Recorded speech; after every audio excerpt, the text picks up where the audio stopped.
কাল রাতে বন্ধুরা এতটাই শরীর খারাপ ছিল, তো ভাবিনি যে আজকে সকালে উঠে আবার সব কাজকর্ম সেরে আবার আজকে রান্না বান্না করব। মানে এটাই মনে হচ্ছিল যে হয়তো আমারও কিছু একটা হয়ে যাবে, যে নতুন করে এবার সকাল দেবো, সেটাই ভাবিনি।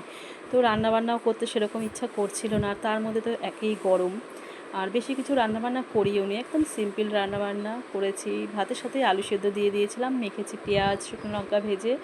আর এখানে দেখছো খারকন পাতা বাটা, এটা ফ্রিজে আগেই ছিল, সেটাই বের করে নিয়েছি। আর এখানে রয়েছে আর মাছ, রুই মাছ আলু দিয়ে গরম মশলা দিয়ে পাতলা করে করেছি ঝোল।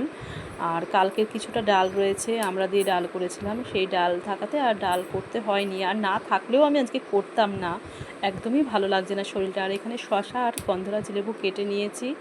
আর কি বলো তো, সারাক্ষণ না উল্টো পাল্টা মাথার মধ্যে মানে টেনশান ঘোরে। আর মেয়ে চলে যাবার পর থেকে না আরও ওই সব সারাক্ষণ উল্টো পাল্টা চিন্তা ভাবনা, তো সেই সব করতে করতে না এখন যে আমার কি মাথা ব্যথার এই যে সমস্যাটা হয়েছে, আমি নিজেই জানি না যে কখন আমার মাথা ব্যথা করে, কখন আবার ঠিক থাকে। মানে যখন হয় না তখন মানে পুরো পাগলের মতো আমি করতে থাকি।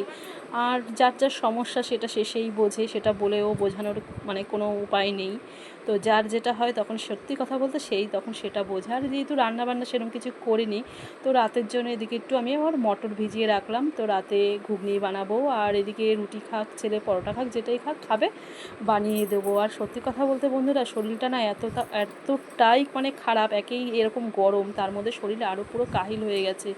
আর এই রকম মানে যখনই মাঝে মাঝে আমার এই মাথা ব্যথাটাই মানে মেয়ে চলে যাওয়ার পর থেকেই মানে এই সমস্যাটাই এখন দেখছি, যে প্রায় মাথা এরকমভাবে ব্যথা হচ্ছে। মানে 3-4 ঘন্টার আগে কোনো রকমই না ব্যথা হলে আর ব্যথা কমে না। আর তখন সত্যি নিজেকে মনে হয় কি, মেয়ের কাছেই যদি চলে যেতাম, মেয়ে যদি আমাকে নিয়ে চলে যেত, একদম ভালো লাগে না সত্যি কথা বলতে।